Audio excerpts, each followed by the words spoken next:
Subcommittee will come to order. Chair will recognize himself for an opening statement. Medicaid was designed as a safety net for the most vulnerable Americans, including pregnant women, dependent children, the blind, and the disabled. With more than 72 million Americans, or nearly 1 in 4, enrolled in Medicaid at some point in fiscal year 2012, we need to closely examine the quality of care the program provides, reduce the cost of the program to both the federal government and the states, and encourage bold new state solutions to better serve this population. Those enrolled in Medicaid today face significant difficulties in accessing care. According to a recent analysis, while 83% of physicians are accepting Medicare patients, only 70% of physicians are accepting those in the Medicaid program. Other studies have shown that compared to those with private insurance, Medicaid beneficiaries find it more difficult to schedule follow-up visits after initially seeing a doctor, are twice as likely to report difficulty in accessing primary care services, including prevention services, and are twice as likely to visit the emergency room. Clearly, we are failing those most in need of our help. And we're spending enormous amounts of money for substandard care, and in some cases, worse outcomes than those with no insurance at all. On average, states are spending approximately 25% of their budgets on Medicaid, and this percentage will only grow as the Affordable Care Act's Medicaid expansion goes into effect in many states in 2014. In my home state of Pennsylvania, we are already spending nearly 1/3 of the entire state budget on Medicaid alone. This crowds out investments in transportation, education, public safety, and other vital areas. And over the next 10 years, the federal share of Medicaid expenditures is estimated at $5 trillion, with states spending nearly another $2.5 trillion over that same time. Medicaid is in trouble. It has been on the Government Accountability Office's high-risk list for nearly 2 decades, and the Office of Management and Budget reported nearly $22 billion in improper Medicaid payments in 2011. But we don't have to settle for subpar care or limited access and exploding cost. Many states have embarked on innovative Medicaid reforms to improve the quality of care and modernize their programs, ranging from payment incentives to coordinated care to consumer-driven options to added services for their beneficiaries and more. This has been possible in part through the use of state demonstration waivers, but it can take years for the Centers of Medicare and Medicaid Services to approve these waivers. We need to provide states with the flexibility to pursue these options, not lock them in a one-size-fits-all model dictated by Washington. Several reforms have been outlined by this committee in a recent policy paper issued by Chairman Upton and Senator Hatch. The Making Medicaid Work blueprint is a product of significant input from the states that merits bipartisan consideration and legislative action. I look forward to hearing from our witnesses today. Thank you, and I yield the remainder of my time to the Vice Chair of the subcommittee, Dr. Burgess. I thank the Chairman for yielding. We're here today to discuss Medicaid, and of course Medicaid is a shared federal and state partnership, but there are wide differences amongst the states with the population served, and thus underscores the need for flexibility within the program's administration. But as we ensure flexibility, we certainly cannot ignore the problems that have perpetually plagued the Medicaid system, including insufficient access to care for beneficiaries, lack of continuity of care, and rapid growth in the program costs. And I would add to that, as the Chairman rightfully mentioned, the difficulties with diversion of funds for activities which might be deemed as inappropriate. I applaud the way the states have implemented innovative reforms, but state flexibility will not solve all of the problems that we face. One of the biggest is Medicaid reimbursement. Medicare reimbursement rates are already embarrassingly low, forcing many providers to refuse new Medicaid patients. In Texas, only 31% of physicians in Texas currently accept new Medicaid patients. This trend only foreshadows the threat to access for millions of new Medicaid beneficiaries beginning next year. To sustain provider and plan buy-in, we must demand accountability from both the federal and state partners. That's the purpose of this hearing today. That's what we're investigating this morning. Certainly look forward to the testimony of our witnesses, and I'll yield back to the chairman. Chair, thanks, gentlemen. Now yields 5 minutes for an opening statement. The ranking member is Plone. Thank you, Mr. Chairman. More than 70 million Americans depend on Medicaid services every year, and recipients are often low-income families or individuals with disabilities with long-term needs who would otherwise not have access to insurance because it's unaffordable, unavailable, or inadequate. Providing affordable health coverage is crucial not only to protect the vulnerable population, but also to keep health care costs down. By providing affordable, essential health benefits, emergency room visits and hospitalizations, which are more expensive, can be reduced. I fought hard to make sure that the expansion of Medicaid was included in the Affordable Care Act because it will not only improve access to health care for individuals across the country, but it will improve states' economic health as well. While we expected all states to participate in the Medicaid expansion because it's an advantageous fiscal arrangement, I am troubled and discouraged that there are many who still have not decided to expand. I do believe, however, that eventually all states will recognize the importance of this provision to the healthcare system as a whole. Nearly half of all states recognize that the Medicaid expansion under the ACA is a good deal and have indicated that they will expand. And I anticipate that our witness, Mr. Joe Thompson from Arkansas, will share with us why his state opted for expansion. And let me tell you that from New Jersey's perspective, expanding Medicaid just makes sense, and that's why Governor Christie chose to expand. It will save New Jersey billions of dollars while providing care to an estimated 300,000 new Medicaid beneficiaries. With all of New Jersey's pressing needs right now, it's assuring that the billions in savings will help us to devote more resources towards building our economy and creating jobs.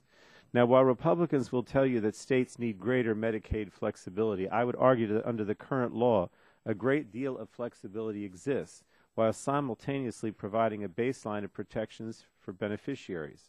States have the ability to manage the design of their Medicaid programs. Within federal guidelines, they can alter benefits or change cost sharing and premiums. The concept that states have significant flexibility in the management of their programs is reflected by the fact that states, when they want to, are taking on innovative approaches to improve their Medicaid programs. For example, states are experimenting with programs to reduce expensive and unnecessary hospital readmissions, programs to improve health and promote prevention, and medical home models as well. So let me talk for a moment about the Republicans' proposal, which I believe has been presented under the guise to provide greater flexibility. I'm extremely concerned that their proposal will simply lead to higher premiums and greater financial burdens on low-income elderly or disabled Medicaid beneficiaries. Their call for block grants or a per capita cap on future Medicaid funding would reduce federal beneficiary protections currently in Medicaid, since states would be permitted to eliminate benefits or restrict enrollment eligibility. While examining costs and exploring the relationship between the federal government and states is clearly important, we must be sure that we do not strip away protections for Medicaid recipients who depend on the program for access to quality, affordable health care. And thank you, Mr. Chairman. Before I yield, I'd like to ask unanimous consent to enter into the record an article or testimony, I should say, from Carter C. Price from the RAND Corporation on expanding Medicaid and the financial options for states.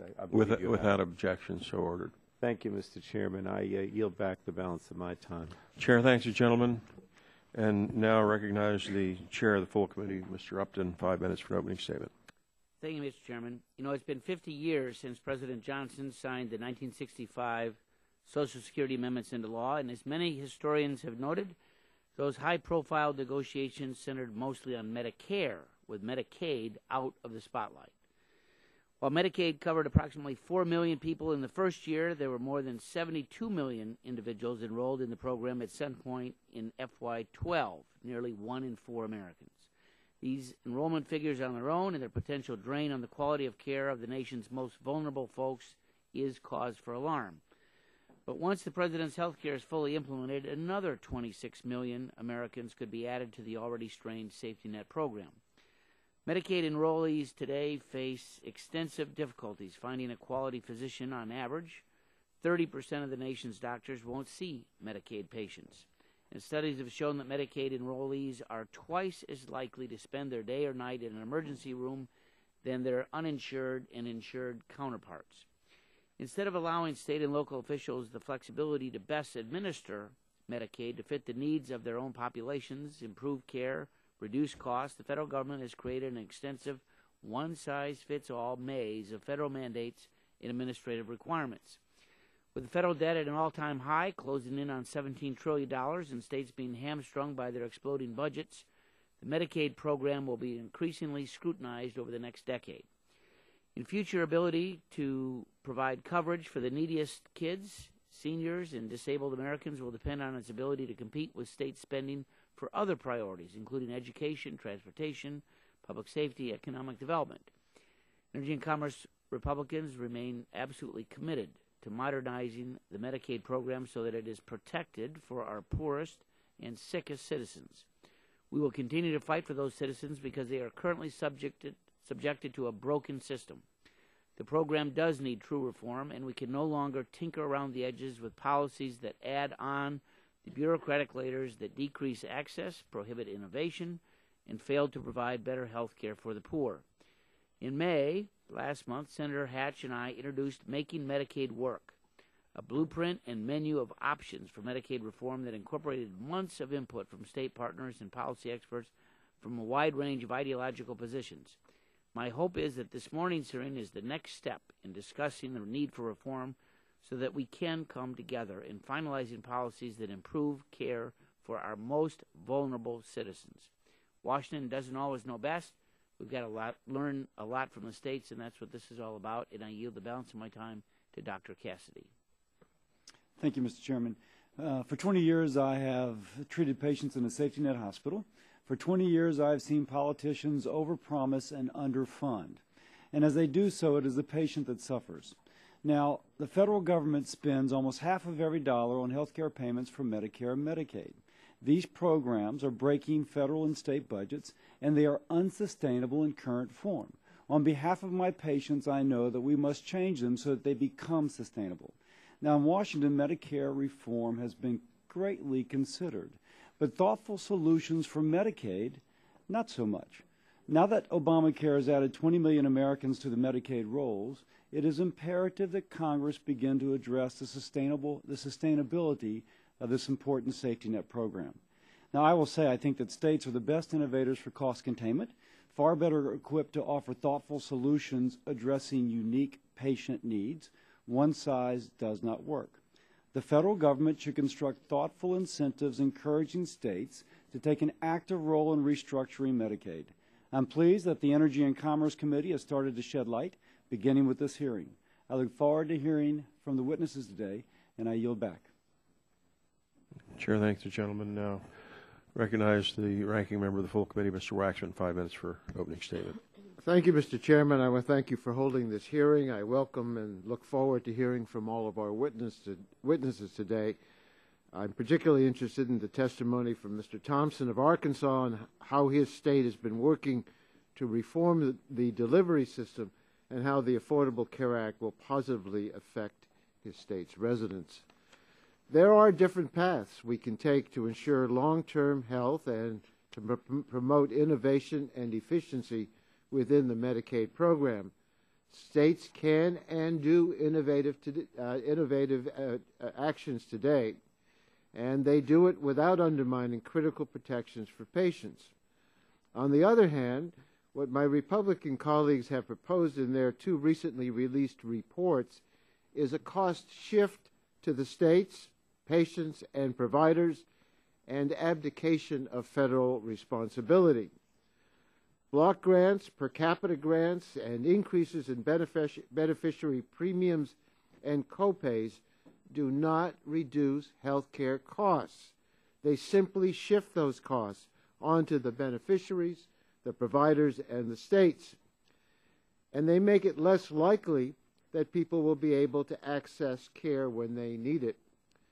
The Medicaid program operates with efficiency.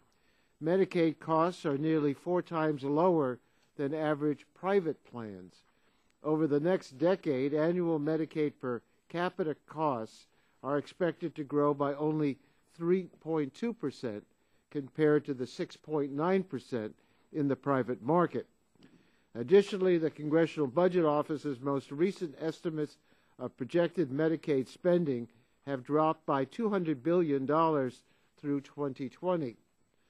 This refutes the claim that burgeoning Medicaid spending is compromising the program's mission and therefore necessitates funding redesign and cost shifting to our nation's most vulnerable. Let's face the realities at hand and not miss. The issues are that millions of Americans who were previously shut out of having insurance, particularly the working poor, will now have access to Medicaid coverage beginning in 2014. Unfortunately, a number of states have not yet opted to provide insurance coverage for their residents. A RAND study estimates that these states will leave 3.6 million people uninsured, and these people will continue to seek high-cost service in the emergency department of a hospital and experience increased hospitalizations from lack of primary and preventive care.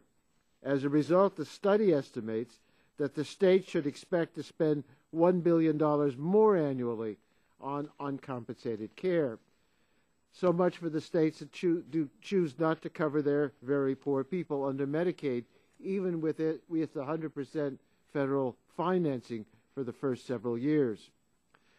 And there are things we could do to improve the program. Certainly, for example, we should extend the Medicaid primary care payment increase that is helping bring Medicaid rates on par with Medicare rates. Any member concerned about access to doctors for Medicaid beneficiaries should surely embrace that. Additionally, we can continue to improve care for the dual eligibles, who comprise 15% of the Medicaid population, but account for nearly 40% of its expenditures. We can target prevention, including obesity and smoking, to keep people healthy.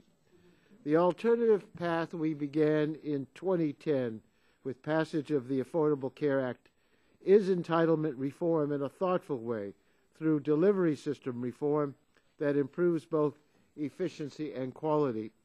The Affordable Care Act includes incentives to reward physicians and other providers for better coordinating care and improving health.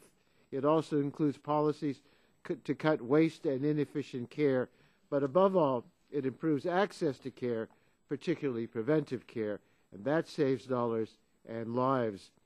Reviewing the facts, we see that health reform is entitlement reform.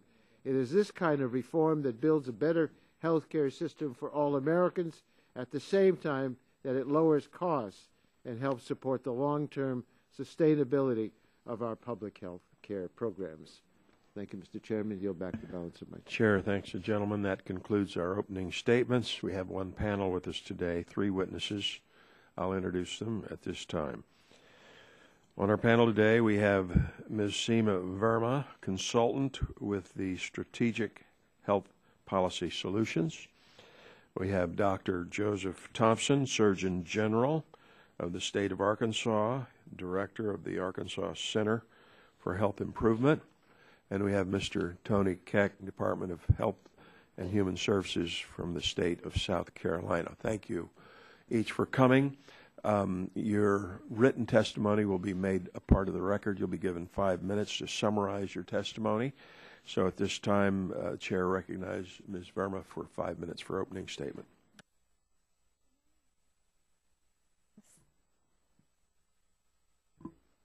Red light on. Okay. Good morning, members of the committee. My name is Seema Verma. I am the president of SVC Inc., a policy consulting company, and in this role have been advising governor's offices, state Medicaid programs, and state departments of health and insurance. I have worked in a variety of states, including Indiana, South Carolina, Maine, Nebraska, Iowa, and Idaho. I am also the architect of former Indiana Governor Mitch Daniels' Healthy Indiana Plan, the nation's first consumer-directed health plan for Medicaid beneficiaries.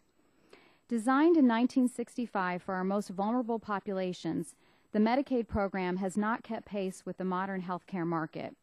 Its rigid, complex rules designed to protect enrollees have also created an intractable program that does not foster efficiency, quality, or personal responsibility. The impact of these issues is more pronounced as states are entrenched in the fierce debate around Medicaid expansion.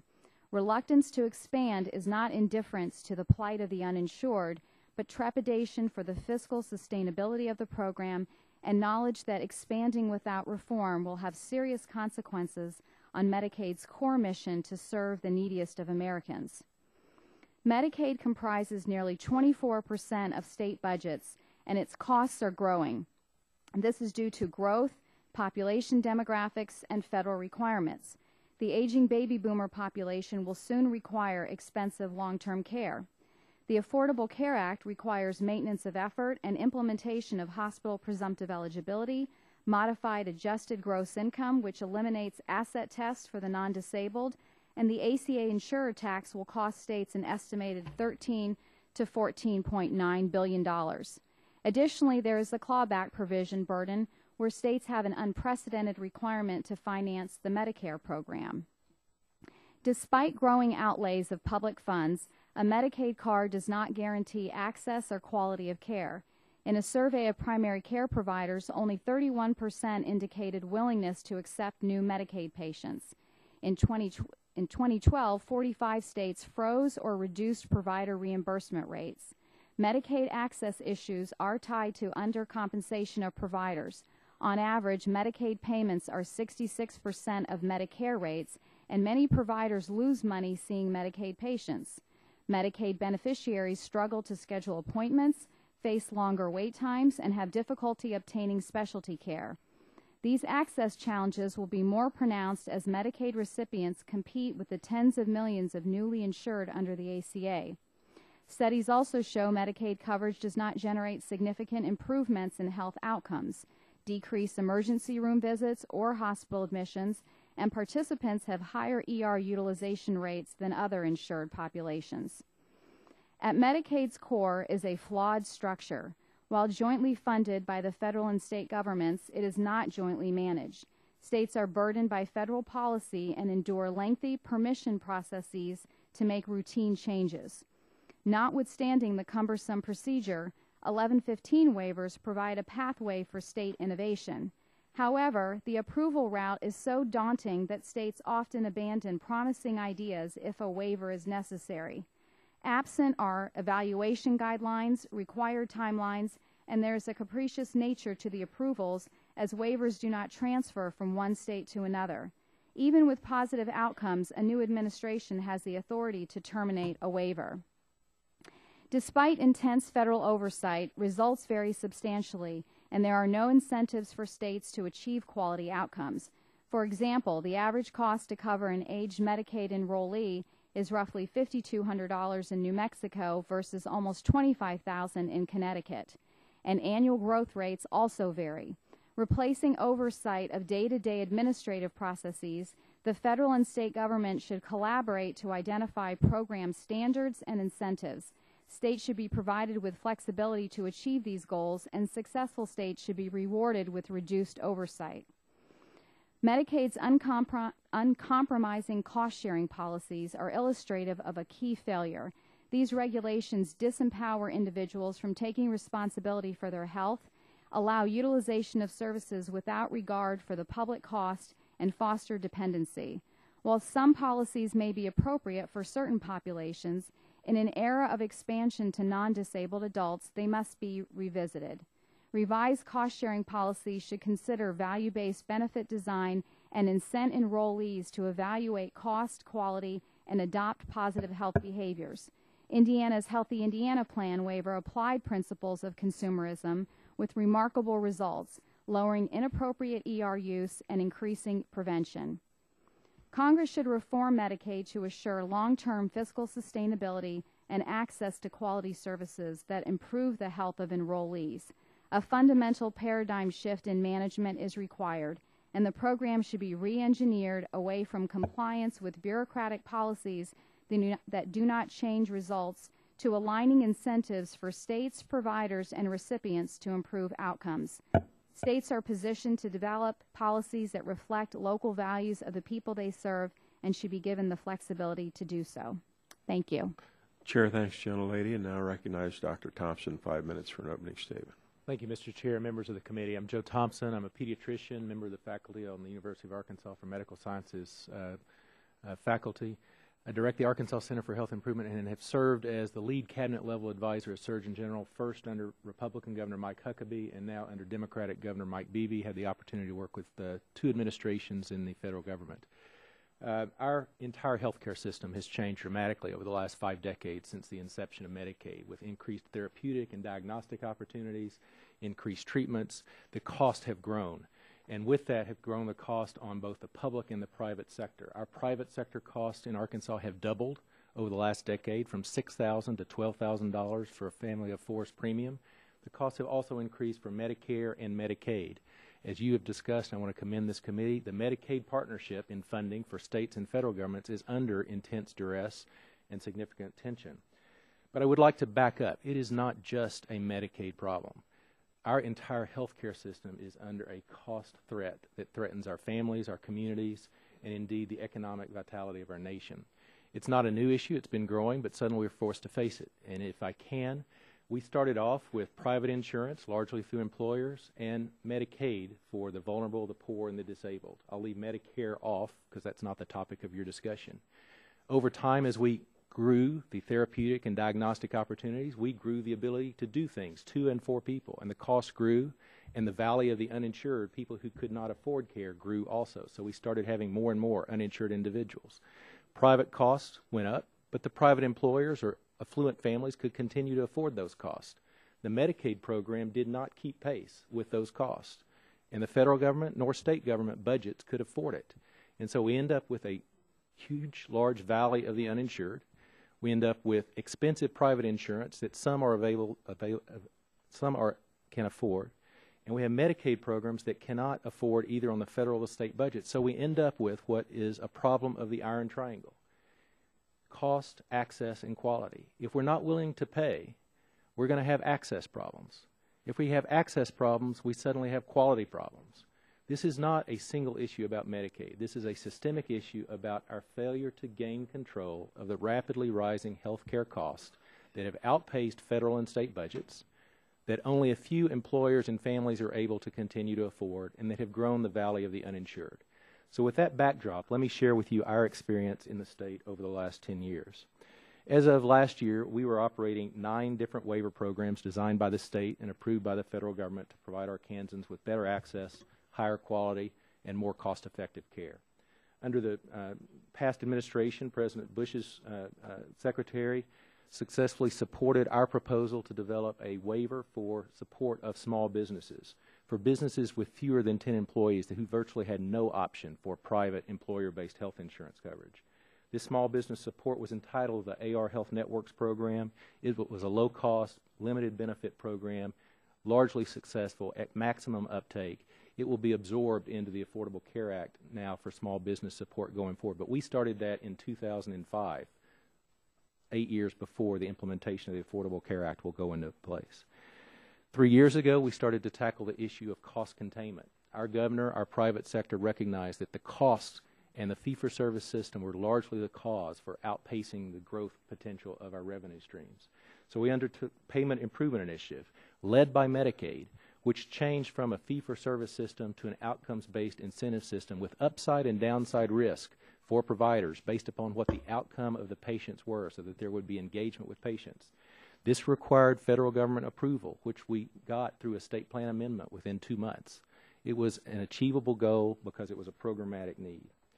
More recently, our Republican legislature and the General Assembly, with the governor's support, authorized use of the Affordable Care Act Medicaid programmatic funds to offer a totally new premium assistance program to buy health insurance premiums through the health insurance exchange, not to expand the Medicaid program in the traditional way. Essentially to fill that valley in with private insurance, not to expand a state-run Medicaid program fraught with some of the issues that Ms. Verma alluded to. We will need to get a streamlined waiver from the administration this summer. We've already started on that, and we have not identified a barrier to being able to do that at this point. So moving forward, we anticipate that of our 25% of the uninsured, we may have as many as 250,000, or almost 8% of our population, not be in the Medicaid program, but be in the private health insurance program.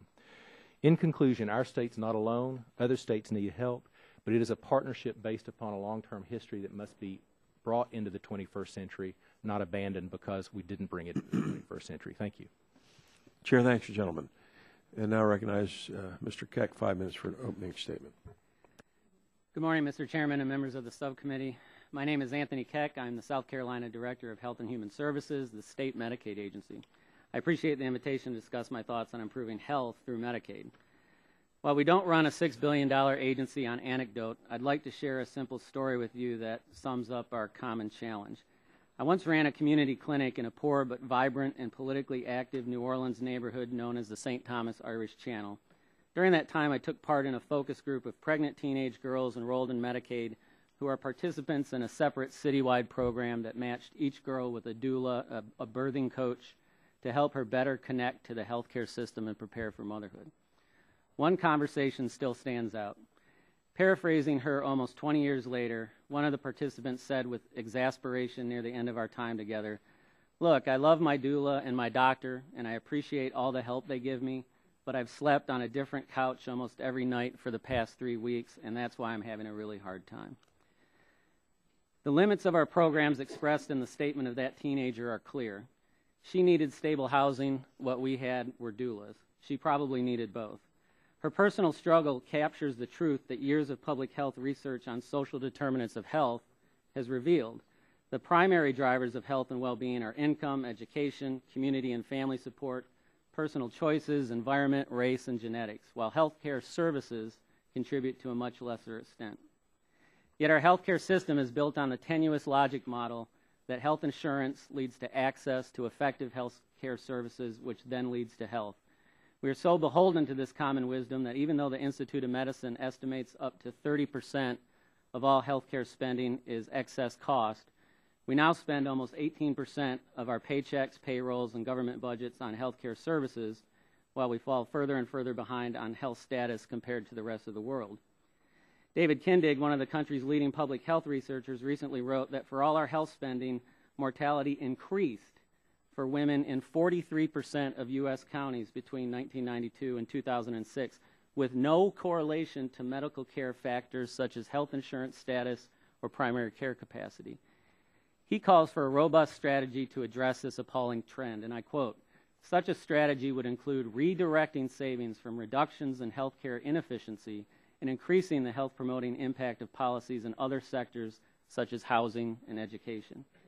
He goes on to say that each county, not each state, each county needs to examine its outcomes and determinants of health to determine what cross-sectoral policies would address its own situation most effectively and quickly. Yet Medicaid today operates under the default position that different populations and geographies face similar challenges, and equity in health insurance benefits is the goal of the program rather than improvement in population health. Medicaid currently treats states more like subcontractors operating at a discount than partners contributing over 40% of the bill. Deviations from the norm require state plan amendments and special waivers. This may give the illusion of accountability, but promotes neither quick nor effective local solutions nor cross-sectoral solutions which consider public health, education, housing, employment, food security, personal responsibility, and community action as important contributors to achieving better health and well-being for individuals and communities. The truth is there are few, if any, long-term population health goals currently negotiated between states and the federal government, so it is no wonder that we cannot agree on Medicaid's value. In addition, for all the federal efforts to manage expenditures through maintenance of effort requirements, limiting state revenue maximizing strategies, and focusing on fraud and abuse, the program continues to grow while access to health services suffers. I believe there is a developing bipartisan interest among states for flexibility to manage programs locally in exchange for more accountability, for improved health, and more predictability in expenditures at the state and federal level. I ask you to consider the proposals both before you and in development that would accomplish this goal. Thank you. Chair thanks the gentleman. I will begin the questioning and recognize myself 5 minutes for that purpose. First, if you listen to many, you would think that all it took for our most vulnerable to be healthy was a Medicaid card. Yet, as Ms. Verma notes in her testimony, despite more spending, a Medicaid card does not guarantee access or quality of care. We know how difficult it is for states to customize care in a way that makes sense for each enrollee, not under a one-size-fits-all approach. And I believe the best way to improve the care of the 72 million Americans on Medicaid is through local action on the ground in a way that empowers states to work with stakeholders, providers, and patients. Ms. Verma, states often ask the federal government to cut the useless red tape that strangles innovation. Would you be specific? What specific bureaucratic hurdles are at the top of your wish list that you would like to see removed for states in an effort to improve care and reduce cost? Thank you for the question. I think, first of all, there's got to be some sort of a triage process that if there are routine changes, changes in rates, changes in benefits, so these are routine changes, that some changes shouldn't require permission from the federal government. And I think we need to understand or to define what requires permission and what requires just informing the federal government that the state is making a change. So that would be the first one. I think the other piece in terms of, especially around innovation and around waivers, is to have some very defined criteria about how these waivers and state plan amendments are going to be evaluated, what the timelines are. I think it's very important for a state, for planning purposes, to be able to know if they submit a waiver, when they can expect to receive a response from the federal government, and also how that's going to be evaluated. I think reciprocity is also important, and I think if a waiver has been granted to one state or a state plan amendment in one state, that should be applied to another state, and that would also reduce some of the timelines there. Mr. Keck, do you want to add to that list? Specific bureaucratic hurdles. Yes. First, I want to echo exactly what Stephen said, is that reciprocity is important. We spend a lot of our time trying to figure out what other states have negotiated with their regional office or with the federal office for the exact same problem we're trying to solve. And many times we know that what one state has been told is permissible, our state has been denied. I think deadlines are important. We run on a state fiscal year, and when I need to respond to my legislature's budgeting process and their requirements to implement policies, I cannot do that very effectively when we operate on such long timelines with the federal government. I have a waiver issue that is being resolved right now that's taken 5 years to work through the system, and it involves $3 million worth of federal money, but it's taken years to negotiate and hundreds, if not thousands, of hours of staff time. And then finally, template changes. I believe there are a series of routine changes related to rates, related to quality measures, and so on, that states are fully capable of making on their own. It's actually rare that they get denied, but we spend many, many months and many, many man-hours responding to questions and so on. And again, being on a state fiscal year where we have to get changes implemented on a timely basis, it adds significant problems in our operations. If you'll continue, Mr. Keck, many private employers and insurers have successfully lowered health care costs and improved patient outcomes through value-based insurance design, VBID. States have often asked for greater flexibility to offer VBID plans to Medicaid enrollees. What is South Carolina doing to ensure patients can achieve better health outcomes? We are strong believers in the VBID concept, and actually we are the first state to work with the University of Michigan Value-Based Insurance Design Institute on implementing a VBID program in Medicaid. When we first met the folks that run this program, it was at a Millbank conference, and they were talking about the possibilities for VBID to work in state employee benefit programs. And along with one of my state senators, I raised my hand and said, well, what about Medicaid? Because Medicaid is one of the most important payers in the country, if not the most important. And they said, well, we don't do anything with Medicaid because the restrictions are so strong, and Medicaid folks don't contribute to their premiums, and they generally don't have copays that are enforceable, so we've just ignored it. And we pushed them during that 2 days and said, you can't just ignore it. We have to be able to build these concepts into Medicaid. The problem is they're generally one-sided.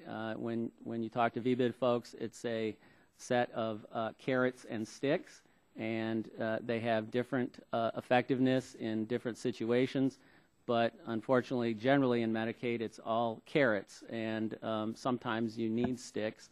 But right now, we're generally stymied. There's been some recent flexibility that's been granted by the federal government, but related to copays, but we're still convinced we need to go much further. And so in the next several months, we'll be approaching CMS with some of our ideas out of the VBID concepts. Sure, thanks, gentlemen. Now I recognize the ranking member 5 minutes for questions.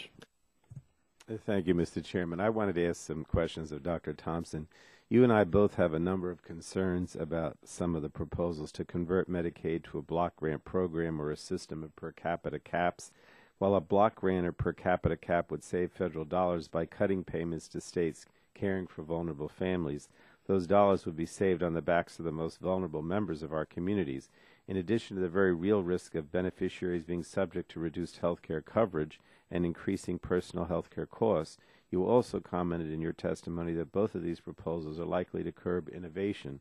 So could you explain what you mean when you say that these proposals will curb innovation, and also share your thoughts more broadly about the potential impact of these proposals? Sure.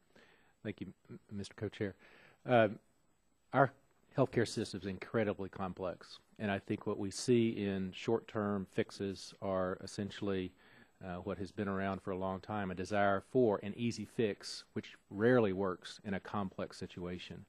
We have found that when we bring to the administration, and it has not mattered which administration, a approach that is inclusive of the needs of the low-income and vulnerable population, that's part of the long-term state strategy and that moves the system forward, we have been able to work through the regulatory challenges that are there. It is not always with the speed, and I think there are some of the comments by Ms. Furman and Mr. Keck that could be incorporated, are being incorporated by this administration on streamlined waivers.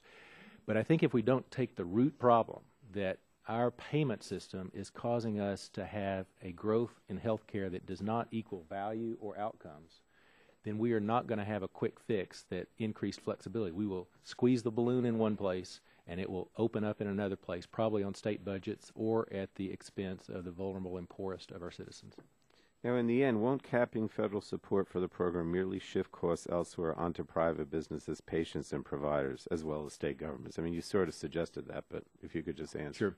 This was what led our Republican leadership in part to take advantage of the Affordable Care Act. We have 25% of our Arkansas 19 to 64-year-olds that are uninsured. We have 40%, approaching 40% in some counties. Those individuals are not well. 50% of our population has a chronic condition. They're seeking care. They're using the emergency room in an inefficient way. And so by taking advantage of the Affordable Care Act, but importantly, tying it to our payment reforms and putting it in the private sector with the new cost-sharing and co-payments, which we intend to push on and expand, we hope that we can actually design a new and sustainable health care system inclusive of Medicaid, and one that rewards providers for the care that they give and achieves equal high-quality care for all, regardless of income. Thank you. Can I ask you, what was your experience as far as the flexibility, responsiveness, timeliness of CMS, the Centers for Medicare and Medicaid Services, when you applied for the state plan amendment for this? Our state plan amendment went through in roughly less than 2 months, and this was from our inception to our successful achievement. It was, like Mr. Keck mentioned, important to be timely because we were concurrently running rules and regulations in our General Assembly. So we had to get both General Assembly support through rule and regulation and federal government support. And I think it's important for the feds and for the local General Assemblies to recognize those are often in concert, not totally separate issues. But we successfully got approval to have upside and downside risk on our providers within 2 weeks of request from the Center for Medicaid and Medicare Services. All right. Thank you very much. I yield back. Chair, thanks, gentlemen. Now recognize the Vice Chair of the committee, Dr. Burgess, 5 minutes for questions. Thank you, Mr. Chairman. I'll try to make good use of Mr. Pallone's time that he yielded to me. Mr. Keck, I just got to ask you, for the good of the committee and our general knowledge, to spend just 2 seconds and tell the committee about what a doula is. A doula is essentially a birthing coach that's of the community that generally she, but sometimes he works in to help. Not a medical person. Not a medical person. So not a midwife. That's right. Basically someone who daubs the forehead and says it will be all right. Is that correct? Well, and also helps a woman connect with a healthcare system that is sometimes very difficult to navigate. So is it correct to think of a doula as sort of a navigator, the precursor to a navigator? I would consider them a community health worker, but to help navigate the health system because it's so complex. And I no disagreement there. And in fact, so good to have all of you all at this hearing. I cannot tell you the number of times we had hearings in 2007 and 2008 where you wondered where Mitch Daniels was when we were having all the discussions how to provide more for less. And you correctly identified Governor Daniels as being a leader in this issue, and he found that something magic happens when people spend their own money for health care, even if it wasn't their own money in the first place. Would that be a correct observation of the Healthy Indiana program? Yes, that is correct. I mean, within the Healthy Indiana plan, participants are required to make contributions into an account. The state also funds that account, and then they use those dollars to cover their first $1,100 of health care services. And if they complete their preventative health care, then at the end of the year, then whatever money is left in that account rolls over and it decreases the amount that the person would have to pay in the subsequent years. And so we've had great results, lower emergency room use, higher generic use. And this is the Medicaid population, not the state employee population that also was written about in the Wall Street Journal. Is that correct? That is correct. And what kind of savings did you achieve in the Medicaid program with Healthy Indiana? I think what we've seen in the Healthy Indiana program in terms of savings is a real shift in patient behavior. We've seen patients... May I interrupt you there for a moment, because that's an important point. In the Commonwealth Fund, and I don't generally agree with everything they talk about, but a few months ago they talked about the concept of an activated patient being one where health care expenditures were reduced. And essentially that's what you found, isn't it? That's correct. I mean, I think that so many of the policy changes or regulations are aimed at providers, they're aimed at insurance companies, pharmaceutical companies, but we sort of miss the point that the individual has a very significant role to play in controlling healthcare costs. And that's not just for commercial populations, but even the low-income population. They are perhaps the best consumers of a dollar.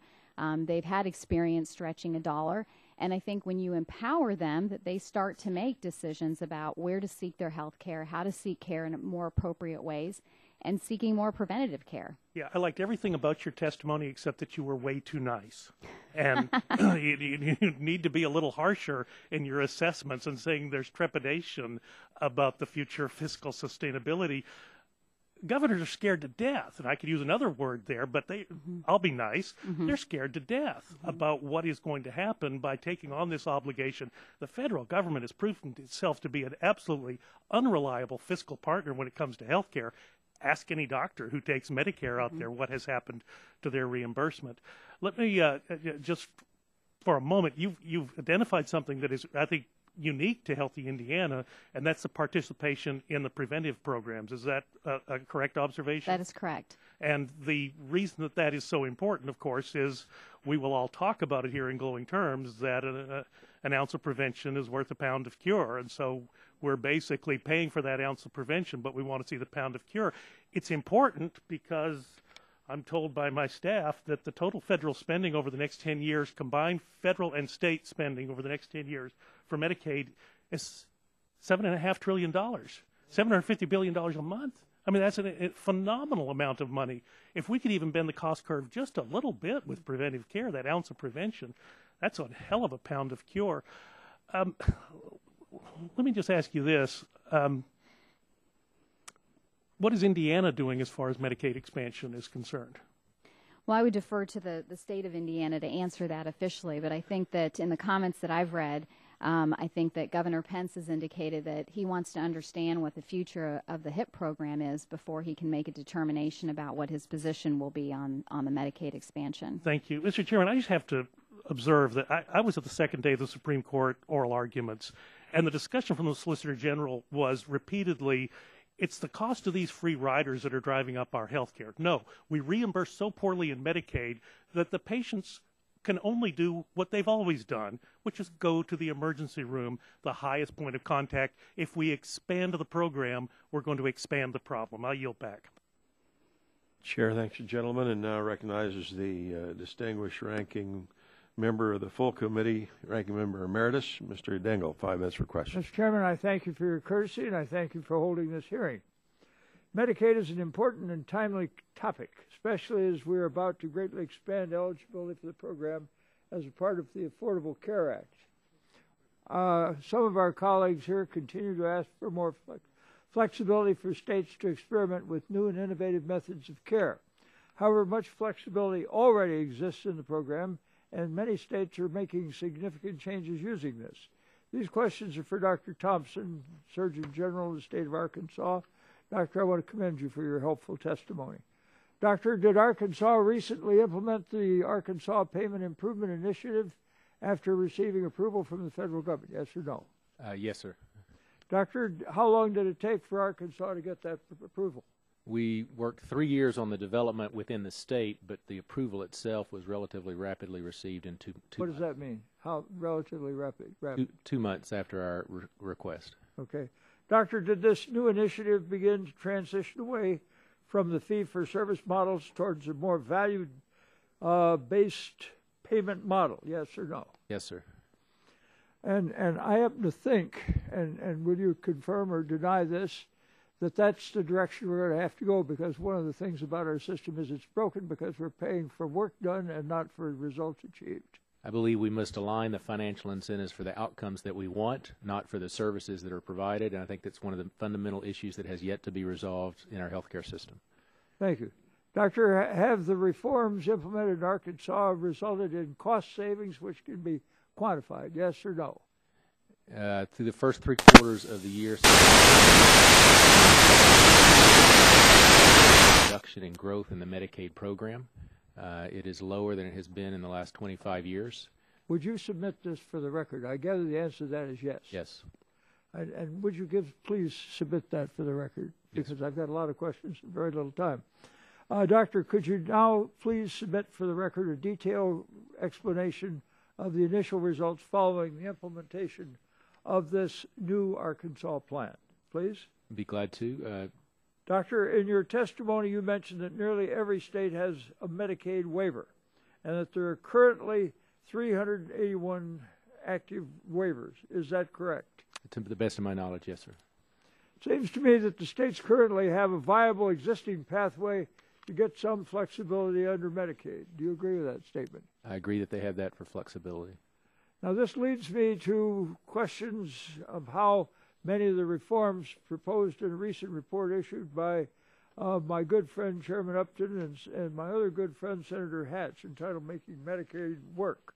This report proposes to eliminate the medical loss ratio provision in the Affordable Care Act, which gave the consumers over $1 billion in rebates in 2011. The report also suggests that we repeal the maintenance of efforts provision in ACA, which would allow the states to restrict eligibility for the program and would reduce access to care. Finally, instead of turning Medicaid into a block grant, as has been proposed in years past, this year the proposals are a per capita cap on Medicaid spending. Now, Doctor, would this new proposal still result in a loss of coverage and benefits for beneficiaries? Yes or no? Well, sir, I think the report that you allude to has several recommendations that I would concur with. The three that you identified, I would agree, have potential problems for the states. Per capita block grant to the states in the face of escalating health care costs that are not contained is a cost transfer to the state for future rate increases on health care. Should scare the hell out of the state, shouldn't it? My advice to any governor for a block grant is watch out, because you're getting a transfer of responsibility without control of future rate increases. We have to control the cost increases on health care before we can actually transfer fiscal responsibility or block off fiscal responsibility in the Medicaid now, Doctor, partnership. Do you believe that the per capita cap would actually cause innovation by the states? Or would it cause a disruptive nature which would place consumer protection of our most vulnerable citizens at risk? I gather you agree with that statement, yes? I have concerns, and I think share those with others, that caps of any kind without a long-term strategy to assure quality while maintaining cost is a risk to the beneficiary, and it's a transfer of financial and responsibility risk to whoever is being capped. I'm going to make a quick statement and ask this. I have the impression that our system is broken because we're paying for work done and not for accomplishments and for completion of assuring health for the people. And that we are trying to figure a way to transfer from the current system to a system which recognizes the need to get results as opposed to just paying for work. Now, Dr. Verma and Dr. Thomas and Mr. Keck, do you agree with that statement? Yes or no? Yes. Yes? Yes. The reporter doesn't have a nod key, so you got to say yes. Yes, I do. Have you all agreed with that? I'll be the third to agree, yes. Thank you. Mr. Chairman, I thank you for your courtesy to me. Chair, thank you, gentlemen, and now recognize the gentleman from Illinois, Mr. Shimkus, 5 minutes for questions. Thank you, Mr. Chairman. Dr. Thompson, I want to follow up on a little of Mr. Dingell's, your little discussion there. You said how many waivers you asked for? 380? 380? No, that's the total number that are active across the United States from the most recent information we had from the Center for Medicaid and Medicare Services. And how many? And so you all have submitted. We have 12 active. You have 12, and were those 12 active waivers all adjudicated or decided in that 2-month window of approval? No, some of those waivers took much longer. Some of the waivers, as Mr. Keck alluded to in the past, have taken years to get a conclusion on. Go back through your timeline. Developing your program by the state of Arkansas took how long? So specific to the payment improvement program, which is the most current experience that we have, our Medicaid expansion will be this summer's experience. We started off with advice that Mr. Dingell alluded to. My advice to the governor was our fee-for-service system was broken 3 years ago. So we spent 2 or 3 years working with both the public and private sector. We have Medicaid, we have Blue Cross, we have Qual Choice of Arkansas. We have had Walmart as a self-insured company join because of their interest in changing the way the healthcare system works. Last October, we had Medicare join in our patient-centered medical home effort. So we have been developing this over the last 3 years. This summer, because we were changing the way that we were going to incentivize providers to engage with patients, to increase the individual accountability of patients and also the outcomes accountability for the providers, we needed to get a state plan amendment from the Center for Medicaid and Medicare Services. We applied I can't remember if it was June or July, but within 2 months had approval from CMS to implement those changes, and we started aligning different incentives on providers in October. So going back to this, so if there's 300 nationwide, 380 on average, 7+ waiver applications per state in the process, just on the simple math. My interest is, obviously, I'm from the state of Illinois.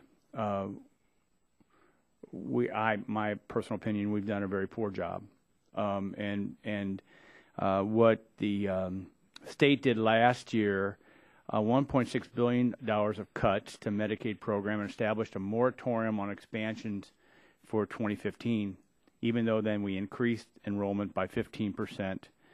and by the beginning of 2013, the state had a funding gap of $3 billion. Just last week, the state received yet another credit rating downgrade. It's our second. This is all the cost of a burden of states that are pension and Medicaid benefits. These are real life stories. So Illinois has now another credit downgrade, which means the cost of borrowing goes up. So if you were in the position of in the state of Illinois, because we're going to expand its Medicaid under Obamacare, bringing on new applicants to a system that's already spending $5 billion more, is already expanding our roles, what would you suggest the state of Illinois do? Let's go left to right.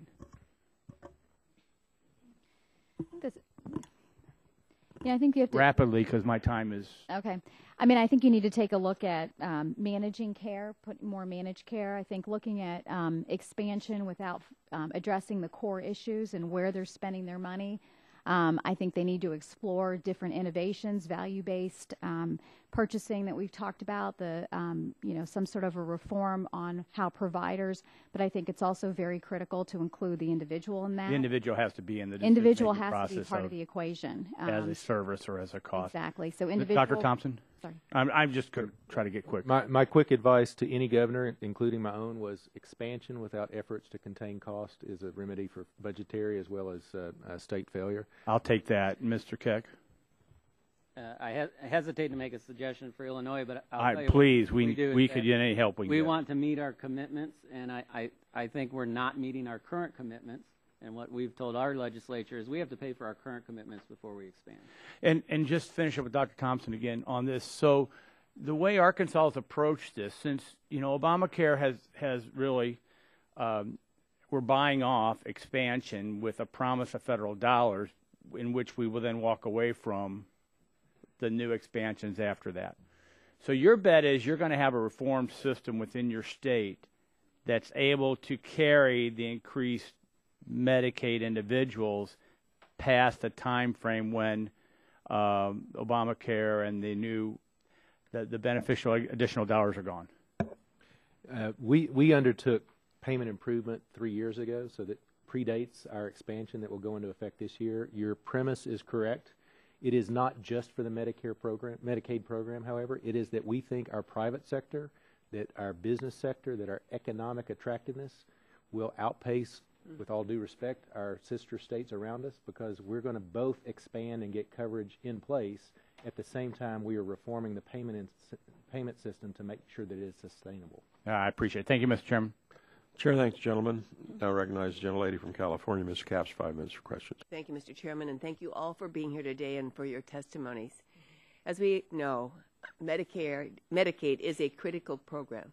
It serves over 70 million families, seniors, and individuals with disabilities. I think it's important to keep in mind that it is a safety net for these people who are otherwise shut out of private insurance, either because it's unaffordable, unavailable to them, or it doesn't cover the benefits that they need. So we know that individuals with Medicaid are more likely to receive preventive health care and less likely to have medical debt than their uninsured counterparts. Medicaid, like private insurance and Medicare, is trying to confront the same challenges of improving quality and cost. So a dialogue today about improving the system to provide cost-effective, high-quality health care to many of these individuals who need it is really a valuable discussion to have. But I think we must be mindful about exactly who will be impacted by the decisions that we make or that Congress makes, and if we are truly improving care or just passing the buck to states, persons with disabilities, seniors, and struggling families, in other words, the vulnerable. We have a responsibility, I believe, to make our best faith effort to improve the system on behalf of these individuals while protecting their access to affordable care. With the flexibility provided through Medicaid, a number of states have initiated quality improvement activities to improve access to preventive services, increase chronic disease management and prevention, and address population health. So, Dr. Thompson, you're here because the Arkansas Medicaid program has had great success in collaborating with healthcare providers and the Arkansas Foundation for Medical Care to improve patient quality of care and health outcomes. what are the quality issues? I know you've talked about this, but if you don't mind restating them, the quality improvement initiatives, and how do you rank your success to date? Well, our state is burdened with a heavy risk burden in our population. Yes. 50% of our citizens have a chronic disease. Our QIO, the Arkansas Foundation for Medical Care, has worked closely with our providers, both physicians and hospitals, particularly on the hospital side, reductions in readmissions, improvements in outcomes after delivery, more recently efforts to reduce premature delivery. That then results in negative neonatal outcomes. So there are real interest and opportunities with providers if the engagement is right, if the incentives are aligned correctly, to move the system forward in a positive way. So that's exactly what I was hoping we could get at. Could you speak to the success of this program and the ways that you've seen care coordination improve across the Medicaid providers? And do you believe this program, that what some of the models that you're using could be enhanced and expanded so that other states could take advantage of it? Well, what we have done is we've taken what was a quality improvement effort, which is what I just described, and we have now tied the payment mechanism for providers to reinforce quality outcomes. We have actually taken, for example, our hip and knee surgeries, and we have said there is a responsibility of the surgeon from 30 days before to 90 days after for the outcome. And now their payment is tied to what the outcome for that patient is. It increases engagement with the patient, it increases the decision process of the team, and we think it will reduce the cost and inefficiencies in the system over time. Wow. You've seen some indications that it is working? We're starting to see provider behavior change, both within the OB episodes, within the hip and knee episodes, within the hospitalization episodes. And as we talk to providers, almost every association says there's 20 to 30% waste in the system, but nobody has ever aligned the financial payment mechanisms to have providers lead in eliminating that waste. Well, that's a good thing to discuss, ways to do that without making it seem punitive and punishing for doctors. Well, anyway, I wanted to get one last question on the table. The initiatives that you've undertaken, have they all been done within the current statutory and regulatory framework of the Medicaid statute? In other words, what kind of waivers have you used? How much have you been able to do straightforward? Well, I hope they're all within the regulatory and statutory framework of the current Medicaid program, or somebody's in trouble. No, we have been able to do it. I think it is not an easy path. I think the current administration is streamlining that path, and our recent experience has been much better than our past experience. Again, that's not with any prejudicial interest on prior state or federal administrations. I do think that when a state has a desire to come with a plan that safeguards the beneficiaries and their needs, that fits into a long-term state plan, and that moves the Medicaid system as a whole forward, is a prerequisite for successful negotiations between the federal and state government. Well, thank you, Mr. Chairman. This was good to hear. Appreciate it. Chair, thanks. The gentlelady. Now recognize the gentleman from Louisiana, Dr. Cassidy. 5 minutes for questions. Thank you, Mr. Chairman. Dr. Thompson, I noticed you're wearing Arkansas colors on your tie, so I just said I'm an LSU guy. I couldn't help but notice that. Listen, I was very intrigued by your testimony. You say that the state of Arkansas is contracting a gather on a per beneficiary payment to managed care companies. They are at upside and downside risk, correct?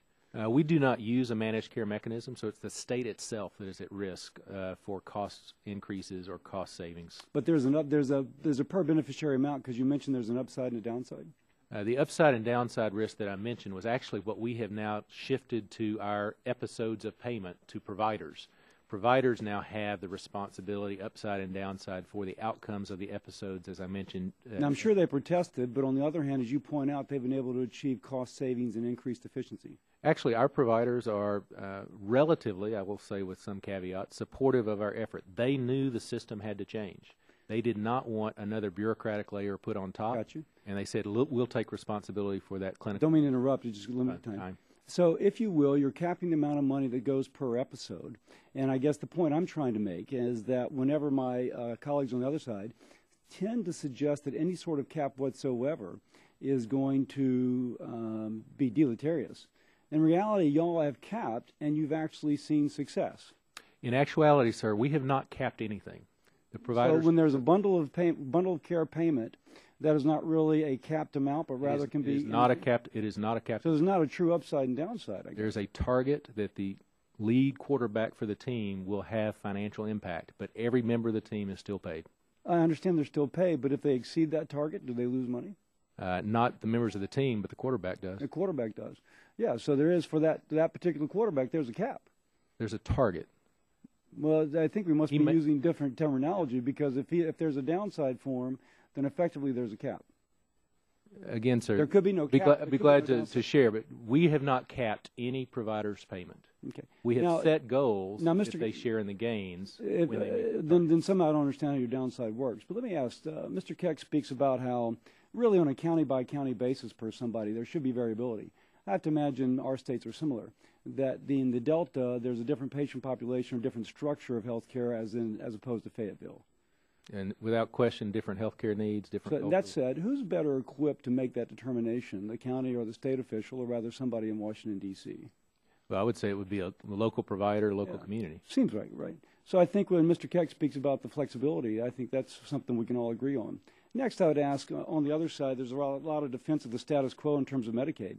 But Dr. Thompson, I'm sorry, would you agree that, are you aware that some states really manipulate the Medicaid system in order to maximize federal payments to their state? For example, New York, which has half the population of California, gets 33% more federal payments than California. I am aware of different strategies that states have employed that don't necessarily tie directly to pay. Yeah, some people call it gaming, and that seems to be the problems with the status quo, which it seems as if the other side doesn't want to admit. In fact, I noticed that you're nodding your head yes when Ms. Verma stated that when Medicaid empowered patients to consider cost savings, there is actually good results that result from that. Could you accept what Ms. Verma was saying? Well, I think our approach through our Medicaid expansion will have cost sharing on individual patients. So I was struck that Mr. Waxman suggested that if any of that occurs, it's going to be terrible for the patient. But in reality, I think I'm hearing from the witnesses that there's actually some positive things that happen both for the patient as well as for cost savings. But it is with safeguards on the patient. Of course, everybody accepts it as case safeguards. But on the other hand, status quo is status quo. And right now, if we can do something different, we may improve. I think even our Democratic witness is not agreeing with Mr. Waxman on that one. Mr. Keck, you accepted that. You seem to suggest that the states could accept some limitations on payments as long as they had flexibility, and net they would come out better. Would you agree with that? And that's how we pay our managed care plans. We capitate them and give them a lot more flexibility to negotiate rates, to change benefit structures. They take significant risk. We're able to put high accountability on them in terms of performance measures. So when Mr. Waxman suggests that any cap whatsoever is unworkable and any flexibility given to the states to manage is going to be terrible for patients, you're saying no, that wouldn't necessarily be the case? I don't believe that'd be the case at all. And you've experienced in two states with high poverty levels, both Louisiana and South Carolina, so you really are where the rubber meets the road, not in Ivory Tower in Washington, D.C., but really where you have to see those patients in New Orleans get care. Is that a fair statement? The rubber meets the road in both South Carolina and Louisiana. Yeah. Okay, I'm out of time, and I yield back. Thank you. Chair, thanks, gentlemen. And now recognize the gentleman from Texas, Mr. Green, for 5 minutes of questions. Thank you, Mr. Chairman. I know our committee started out with concerns about the reimbursement rates.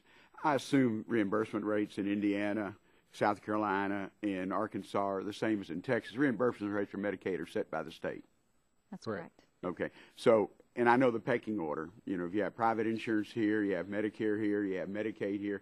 And I found out when we started mobilizing our resources or our reserves in Houston 10 years ago how low TRICARE reimbursed our physicians and hospitals.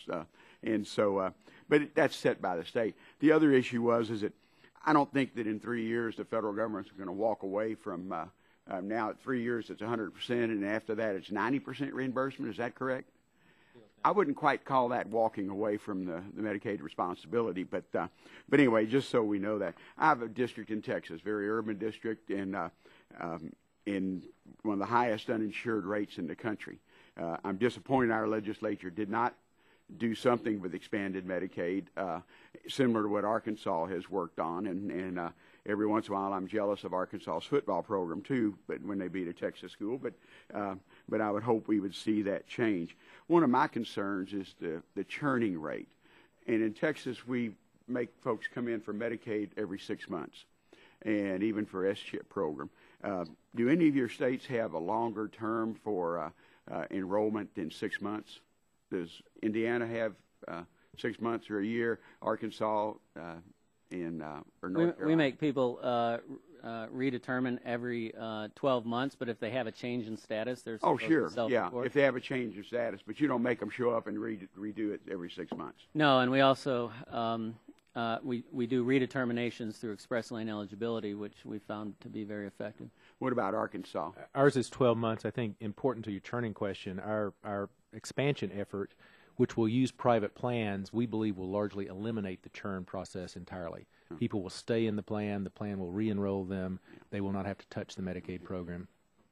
Ms. Byrne, what about Indiana? Yeah, in Indiana they have continuous eligibility, so there's no, if I only have a few minutes. there's only a change, but they do have 12-month continuous. If there's a change, it has to be reported. Sure, that seems reasonable. If it's a change, you have the opportunity to go in and check it and do that.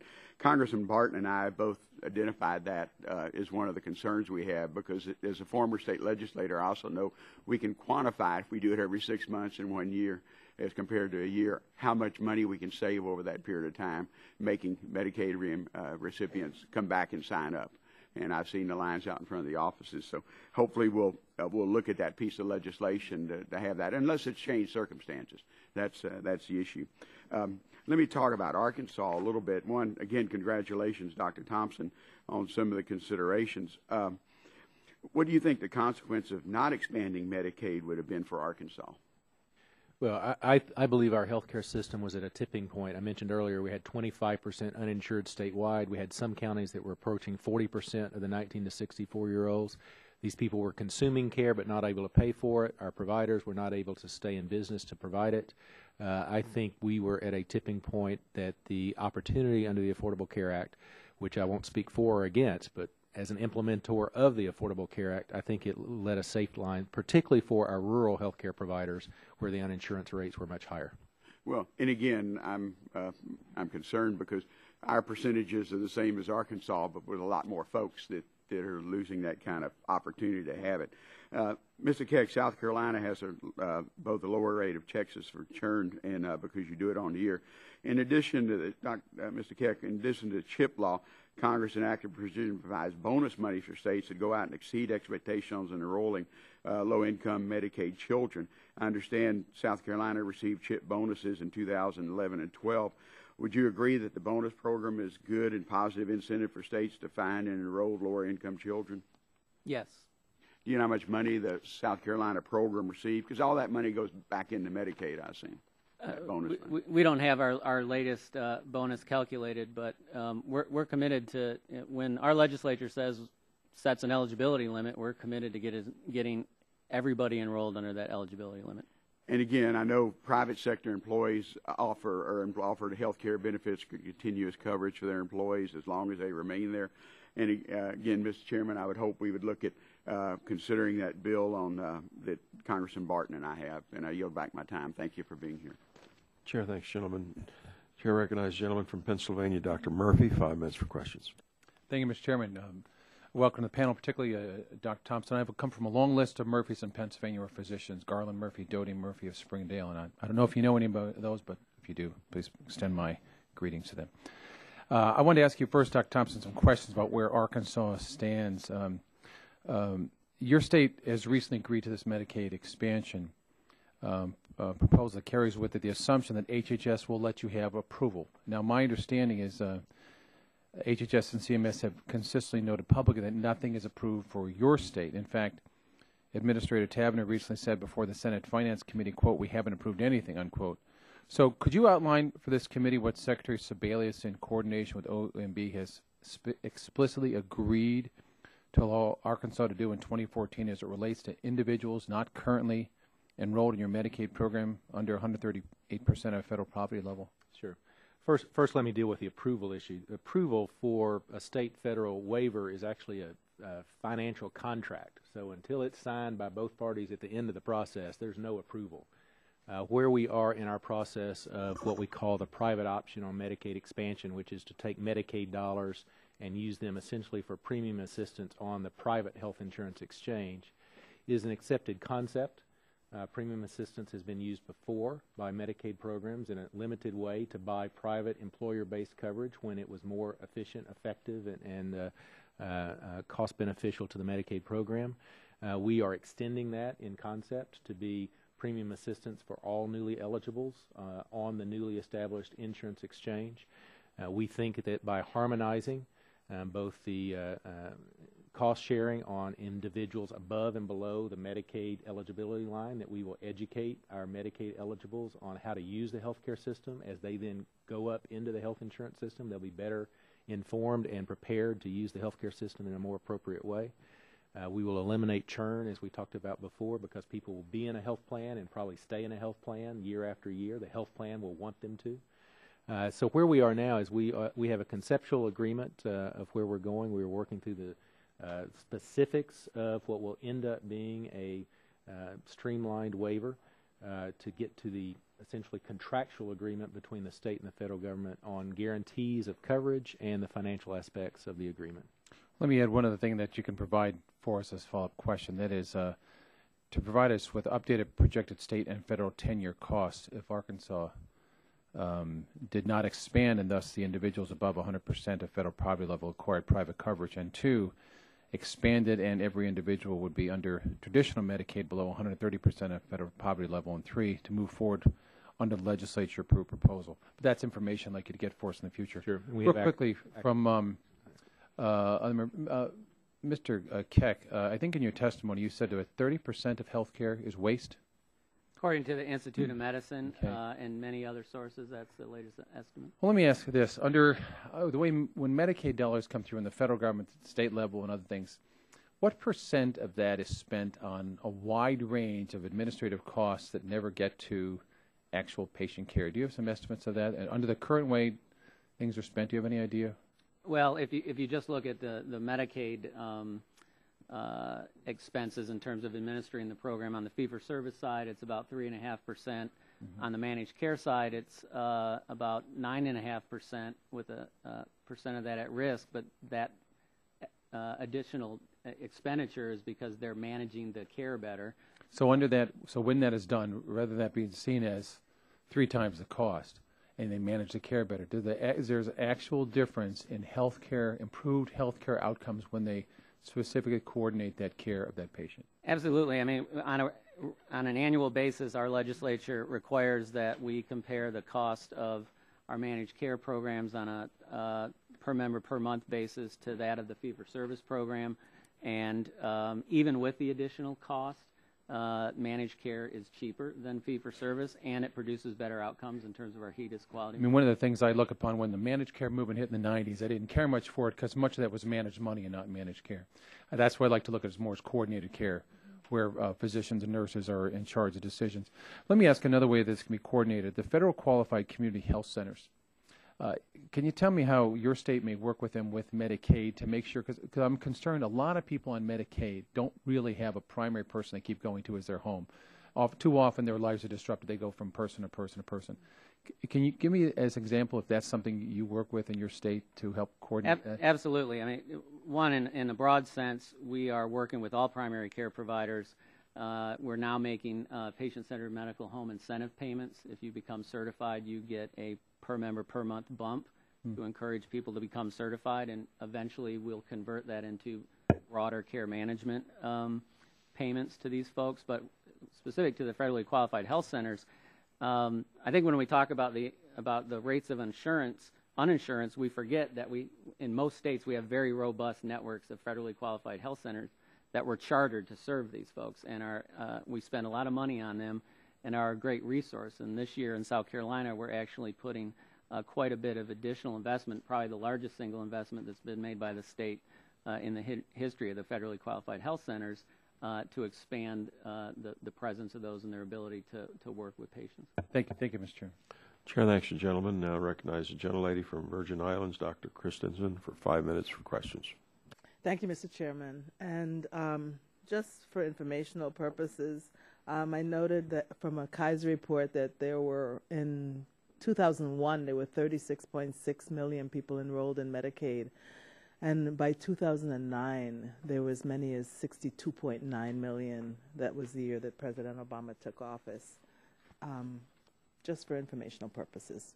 But Dr. Thompson, as a person who worked with some of my colleagues when we were drafting the Affordable Care Act, who advocated for everyone to participate in the exchange, including those who had previously been Medicaid, I was really pleased to read and hear from you that you are transitioning to premium assistance. And so you're really demonstrating flexibility and the support over the last 3 years of CMS and the department. So I want to applaud Arkansas's creativity, and I want to say that I enjoyed being in Little Rock last year when the University of Arkansas and the Clinton Foundation joined several of us in having the conference on health disparities in Little Rock last year. So thank you for that. Are you using navigators of any kind as you plan that transition? Because many of the Medicaid beneficiaries would not have much experience in going to a private insurance market. Sure. Since the action of our General Assembly, we've actually increased the number of navigators our health insurance department planned to hire on a short-term basis to reach the lower income communities, communities of color, those that are Medicaid eligible in a more successful way. We are also looking at information we now have inside of the Department of Human Services, for example, parents of children that are on the Our Kids program, so that we may have already determined who is likely to be eligible for the private option, if you will, through the exchange, that we've already done an income eligibility assessment. And when we were talking about this back 4 years ago or so, they were concerned about wraparound services in Medicaid that might be lost. Are you seeing that your Medicaid patients would lose anything by going to the exchange? This is one of the issues that we are in negotiations with CMS about. All of the Medicaid eligibles are eligible for wraparound services. However, a majority don't use those. They're able-bodied working individuals that are just low income. And so it's those individuals that we anticipate putting into the private market, having them have a private experience, not be, if you will, managed by the state. But for those for whom the private market is not going to be the best mechanism, we will retain them in the state Medicaid program, assure them of the wraparound services, and make sure that they get the guaranteed benefit as required under federal law. Oh, great. Thank you. And in the wake of the Newtown shooting, again, to Dr. Thompson, last fall and the recent shootings in Santa Monica, our nation remains concerned with access to mental health services for people with mental illness. Congress passed mental health parity legislation in 2008, and additional provisions were included ensuring parity for mental health services in the Affordable Care Act. A significant barrier to access is, of course, not having health insurance. So how do you anticipate the Medicaid expansion will help Arkansas to address the issue of access to mental health services, and what challenges do you see in the state for improving that access? I believe the requirements under the Essential Benefit Plan of the Affordable Care Act and our actions on the Medicaid program to buy into that Essential Benefit Plan will singularly help both the mental health and the substance abuse community, because it brings to true parity, finally, the financing mechanism for those services. It will have an effect on our workforce. We're going to have to look at the organization of our mental health workforce to make sure they're in the right place, because rural Arkansas does not have as deep a bench when it comes to that workforce. But I think financial barriers have been the number one reason we haven't had the right providers in the right place at the right time, and through this we're trying to solve that first barrier. Thank you. And I'm sure you've seen this report by NAMI, the National Alliance for Mental Health, entitled Medicaid Expansion and Mental Health Care. They quote an analysis by SAMHSA that shows that if all states proceed with expanding Medicaid, as many as 2.7 million people with mental illness who are currently uninsured could get coverage. That includes almost 1.3 million with serious mental illness. And Mr. Chairman, I'd like to submit this report for the record. With that objection, so ordered. Thanks. I also want to agree with your statement, Dr. Thompson, that caps of any kind is a risk to the beneficiary. And I'd like to add that I'm adding from my own point of view, that not setting the FMAP according to the jurisdiction's average income also presents a risk. And I want to thank the committee for, one, increasing our cap in the territories, but not remove, although we did not remove it entirely, but I'm still asking the committee to help me in passing my bill to change the match to give the territory state-like treatment. It costs nothing to the federal government, but it saves lives and decreases the risk for our beneficiaries. Thank you. I yield back the balance of my time. Chair, thanks to the gentlelady. Now recognize the gentlelady from North Carolina, Mrs. Elmers, for 5 minutes for questions. Thank you, Mr. Chairman, and thank you to our panelists today for this important subcommittee hearing. I am representative of North Carolina. North Carolina has chosen not to opt into the Medicaid expansion, and I applaud that decision that Governor McCrory and the state legislature made. Just to quote Governor McCrory, the federal government must allow North Carolina to come up with its own solutions. It is a $13 billion program, and he refers to it routinely as broken, and because of that does not want to expand a system that is in much need of fixing. So with that, and again, I appreciate your testimony today on this issue. I have a question for Ms. Verma and Mr. Thompson in relation to what Director Keck has basically said in his testimony. Notes that he sees an opportunity for bipartisan agreement that states need more flexibility to manage programs locally in exchange for more accountability to improve health and reduce costs. Ms. Verma and Mr. Thompson, do you agree that Washington's approach this far with Medicaid is outdated, and do you also believe that states have the ability that they can, with outcome measures and greater flexibility, improve care and reduce costs? Yes, I do. Thank you. I think the whole healthcare system is going through a great transition, and that states are bringing innovative ideas. I think this administration and the new Center for Innovation has 41 different models for states to choose from. And I think the partnership between the federal and state government should be maintained, because that's how we're going to get the whole U.S. healthcare system to a different place. Okay. I also have a question, Mr. Keck, for you. In South Carolina, I know that South Carolina is working with the CMS right now on integrating physical and long-term care services for 65,000 enrollees. Can you speak to the status of those negotiations and maybe give a little bit of a timeline where we may go with that in implementation? Well, we're very supportive of the dual integration to manage Medicaid and Medicare patients together under a cap, I might add, per member. We have a good working relationship with the Office of Dual Eligibles and are working hard on that. But to be honest, it's a very, very slow process. I think that is the experience that most states have encountered, and it's primarily because of working with the particular restrictions that Medicare has on the program. But we hope to get to a memorandum of understanding by the end of this month or the end of July, and go live by the middle of 2014, which is about 6 months behind schedule. But we think it's a good effort, and it's a needed effort. The dual eligibles are a very large portion of our expenditures, and for both Medicare and Medicaid, we have been doing great disservice to the taxpayers and to the individuals to not manage these folks together. Yeah, I agree. Thank you so much. And my last question, I have about a minute left. Ms. Verma, can you elaborate a little more on some of the innovations that your state is making right now to improve upon the Medicaid system? Okay. I work with a lot of different states, so kind of hard specifically, but I will take the Indiana example, because I think that's the one that I've worked with extensively.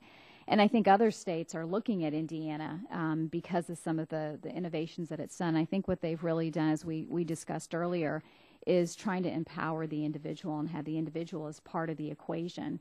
I think some of the cost-sharing policies are where Indiana and other states are seeking waivers. And it's not, the cost-sharing policies is not to burden the individual or to, try to ration care or limit them from getting care. I think it's to incentivize them and to empower them to be a part of the equation. And so I think that that's where a lot of states are very interested in those types of programs.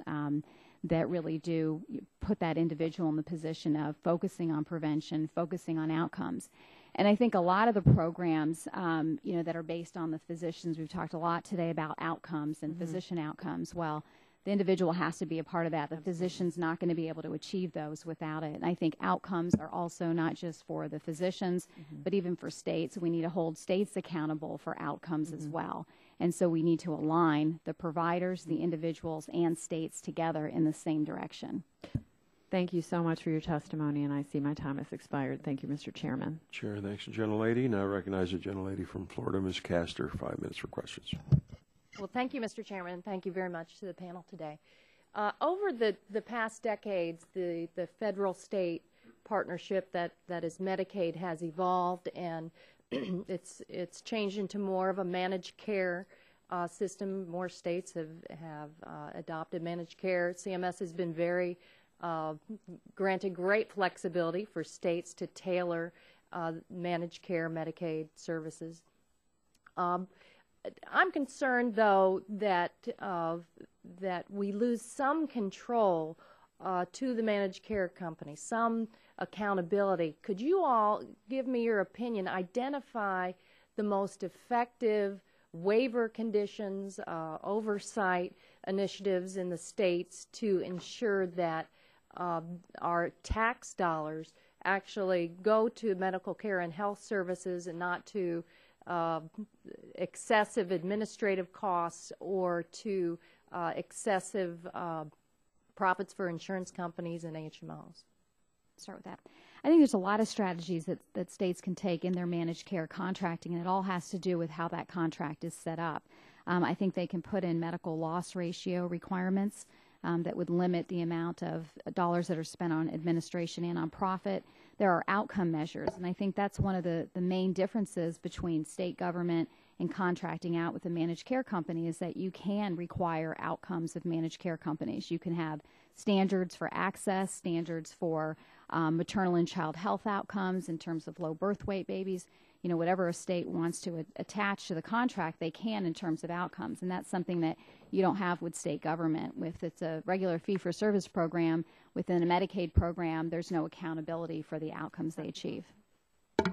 I would concur with Ms. Verma. I would add, I think it's important to start with what the beneficiary's needs are and make sure that the outcome indicators, the expectations of the managed care plan, a managed care plan that covers both an urban and a very rural area, network adequacy is an important issue so that access issues become important. And I think in the 35 states that have large rural areas, an important aspect is how are we going to actually manage care in a decentralized, relatively fragmented healthcare system. I would agree with both those statements. We've had much better luck actually assuring network adequacy in our state, working with our managed care companies because they're able to negotiate individual rates, and so if they're having a hard time getting a doctor in a particular area, they can pay more. We can't do that through our fee-for-service program. So we're very specific and spend a lot of time understanding our network through geocoding and so on.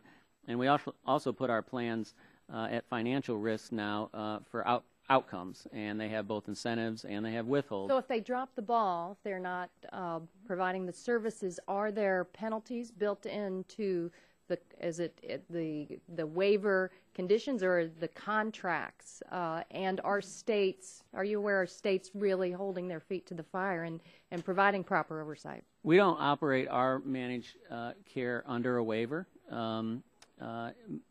but through the contracts, we do hold their feet to the fire. And the amount of potential penalty that we have this year on our managed care plans could potentially be their entire profit margin. And so we are moving forward very aggressively with that. Some states are even more aggressive. But we clearly measure our outcomes and our cost per member per month, and we know that managed care, coordinated care is making a difference. We think there's a long way to go in terms of better managing care on the ground. But this is the tool to do it. Dr. Thompson.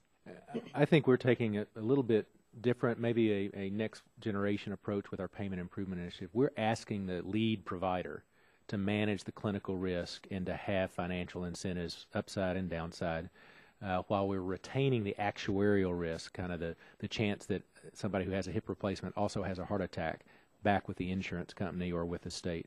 So I think both are actually trying to put alignment of financial incentives with the outcomes that the state, the Medicaid program, the federal government desire.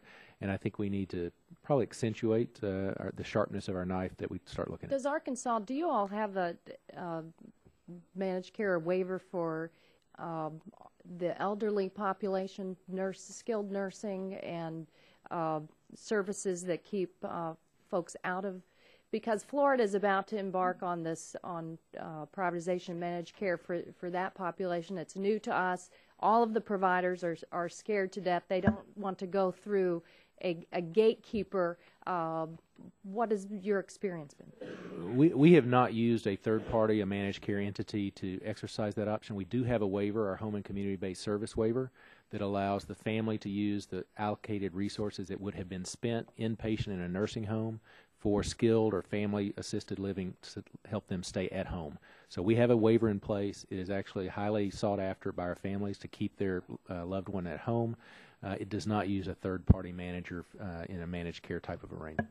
Thank you very much. Chair, thanks, gentlelady. I recognize the gentleman from Virginia, Mr. Griffith, 5 minutes for questions.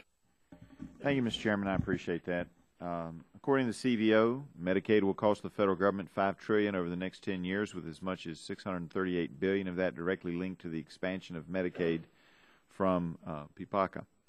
Recently, the governor of my state, Governor Bob McDonnell, laid out the need for vast reform to make Virginia's Medicaid program more cost-effective before the Commonwealth can consider an expansion. The state legislature set up a system where they can consider an expansion if these reforms are met.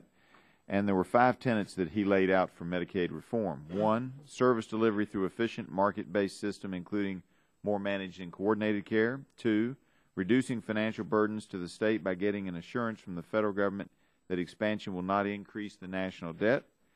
3, maximize the waivers that currently exist to achieve administrative efficiency through streamlining of payment and service delivery. 4, obtain buy-in from healthcare stakeholders in the state for statewide reform. And 5, achieve greater flexibility by changes to federal law, including more value-based purchasing, cost-sharing, mandatory engagement in wellness, and preventative care, the development of high-quality provider networks, and flexibility around essential health benefits. It's a mouthful. The bottom line is these reforms that Virginia is now discussing on are par with the plan laid out by Chairman Upton and Senator Hatch to provide states with more flexibility to implement their Medicaid programs in a way that makes sense for them while better controlling costs. Ms. Verna, how do you feel about these Medicaid reforms that Virginia is currently exploring? What can we do to help the states better serve the vulnerable populations that need Medicaid while giving the states the flexibility that improves the quality of their program, promotes access, and gets costs under control? I think that Virginia has all the right elements there. I think they've covered the span of identifying incentives for providers and individuals. But I think the key part there is that they're going to need flexibility from the federal government to implement those pieces. So that'll be a critical component. But I think they have the required elements of a reform package. So you think that is a good? I think it's a good approach. I'm glad to hear that they've also included the individual in that piece. I think that's important. They've got the providers, they're looking at the benefits, and I think they also recognize the important role that the federal government plays in this to making that happen. Now, as a part of that flexibility for the states, how do you feel about a situation where, yes, we want to reward folks for doing the right things, but what if they can consistently do the wrong things? Do you think that there ought to be some kind of a stick that can also be applied in that flexibility if somebody continually goes to the most expensive health care provider because they just don't seem to care that they're running up the costs? Absolutely. I mean, I think but you have to use those sticks appropriately. You have to be mindful of the population. I think that the carrots and sticks work differently with different populations. I think a disabled population, those are a little bit harder to apply. Absolutely. However, as we're talking about Medicaid expansion and able-bodied individuals, I think those are probably more appropriate populations that those could be effective. And that does make sense. For everyone, there's always a lot of debate around when states can and cannot implement cost sharing. From your perspectives, when does cost sharing work, and what can be done to really allow the customization of cost sharing at a local level? I think cost sharing needs the most work. I know CMS did put some proposed rules out that increase the cost sharing levels. I think it's very rigid structure. It only requires co-pays. There's no opportunity to enforce premiums for people below 100% of poverty. There's no flexibility to do value-based, where you would be able to vary the co-pays depending on the types of services. And I think the enforcement piece is critical. I mean, what happens with co-pays and the way that they have it structured is that it ends up being a decrease in the provider reimbursement because providers can't collect it. And let me go to the other side. I only have about 45 seconds left. I'll add to that. My hospitals would be remiss if to that particular question about cost sharing, I didn't mention that we need to do some reforms to EMTALA, because EMTALA has turned into sort of a blanket reason to be able to use the emergency room without regard for appropriate use. Sure. Dr. Thompson? I think we're on a path to change. The administration's proposed rule, which we have incorporated into our private option, is on the right path. I think it is a complex system, and at some point, cost sharing, if you're only making $6,000 a year, does become a barrier to access. The other piece that we've had to work with on our providers and our workforce strategy, if you're working an hourly job and the doc's only open 8 to 5, you're going to end up going to the emergency room. So we need our docs having after-hours clinic and weekend clinics, or people are going to do exactly what you would expect them to do. They're not going to lose an hour's wage to go to the doctor in the middle of the day when they can go to the emergency room at night. So this is part of a total system change. It involves workforce, it involves access, and most importantly, it does involve finance. I thank you all for being here. Mr. Chairman, yield back. Chair, thanks, gentlemen. Now recognize the gentleman from New Jersey, Mr. Lance, 5 minutes for question. Thank you, Mr. Chairman. I yield my 5 minutes to Dr. Burgess. I thank the gentleman for yielding. Dr. Thompson and Mr. Keck, really to both of you, there seems to be a good deal of antipathy toward the fee-for-service system, and yet the fee-for-service system is what many doctors have grown up with, what we rely upon. I would submit, I realize that the Medicaid system is not directly analogous to the food stamp system, but I suspect that if you tried to do a food stamp system that was not a fee-for-service based, taking the basket to the marketplace and not paying a fee for every service that you loaded into the cart would be problematic. Is that an unfair observation? Well, I think fee-for-service is not universally the cause of all our problems, and there's actually within the system places where you want to use fee-for-service to encourage volume and productivity. And there's other areas where you want to use bundled payments and capitation and so on to encourage parsimony in the use of services. Dr. Thompson, do you have an observation on that? Yeah, I would just offer our payment improvement still pays claims in the same way that we did under a fee-for-service system. So we are still paying providers for the care at the point of delivery when they have care. What we have done is we have put a quarterback on the team that now has the responsibility for how the outcome. Let me ask you a question about that. Is the quarterback always a physician? You referenced prenatal care. Is the quarterback always the OB doctor in that instance? The quarterback, as has been decided by our multi-payer effort to date consistently, is the provider has the most influence on the system, the most ability to make change, and the most financial interest. It is usually the physician. With respect to congestive heart failure readmission rates, it is the index hospital because they know when they're discharging the patient and how to get the patient plugged back in. They own all the doctors now, so there's no. It has to be the hospital. There is no other entity that to be identified. Well, when I think about the food stamp system and the Medicaid system, when I go to my market at home and behind someone in line who has the Lone Star card, which in Texas is the food stamp, the way that's utilized. There oftentimes will be a brief discussion between the cashier and the individual buying the products, and they've identified out of a large bill, here's a certain number of dollars of things that you've picked up that are not covered, and you'll have to pay cash for those, and there's no effort to embarrass the person. It's just simply they pay the dollars that are required. Why would it be hard to construct a system like that within the Medicaid system? That is, the patient comes, and in fact, some of the bill could be borne by the patient. And you referenced the harshness of co-payments or people who would have to pay some of their own money, but there seems like there's got to be a happy medium there where some additional money can be brought to the system by the person who's ultimately utilizing the system. Well, let me use your food stamp example. Our payment improvement effort is like sending a nutritionist through the aisle with the patient, with the individual. So we're actually putting a nutritionist with that food stamp recipient as they buy their food. To your issue on sharing, that's exactly what the Affordable Care Act does through the exchange. We set an essential benefit plan. There's a tiered level of co-insurance, co-risk that decreases the lower a family's income is. What we have done in our state is we have layered one more layer underneath that says for the poorest of the poor, we'll put some cost sharing in place, but we're going to offer some protections. And let me ask you a question about the concept of premium support, because, I mean, and to some degree that's gotten a bad rap here in Congress. It's called a voucher and it's talked about in a derogatory term, but it sounds like you're using that to your advantage. The premium support is part of your so-called private option. Is that not correct? We believe in our bipartisan, actually our Republican leadership and our Democratic governor believes using the private sector with competition for provider rates and with competition for patients, essentially, is the best way to consider expanding Medicaid, because it is not a traditional state Medicaid expansion.